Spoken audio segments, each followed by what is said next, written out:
Hello and welcome to our channel. For today's video, I'm going to teach you how to find a village in Minecraft Bedrock. Before we started, please don't forget to like and subscribe and click the notification bell for you to be updated to our latest tutorial videos. Without further ado, let's now begin.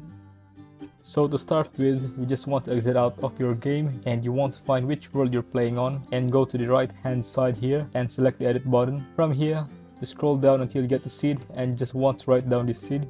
We're going to be using it in a second.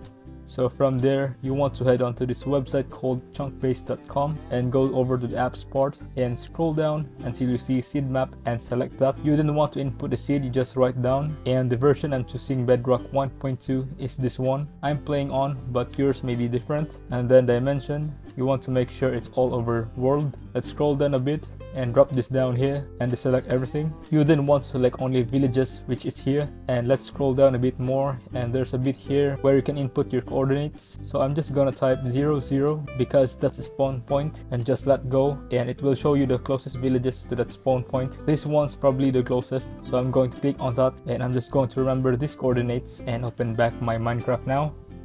Okay, so I'm back in my game now, and if you're playing survival, what you have to do is follow the coordinates in the top left corner and make sure you go in the direction. However, because I'm doing a video, I'm just going to TP to make life a bit easier, and then I'm going to click go, and as you can see, it puts us straight in the village. Now some people may say this is cheating, but personally, when I'm playing, I like enjoying the game. I don't like running around looking at the structures. I prefer actually finding the stuff I need to continue making progress in the game.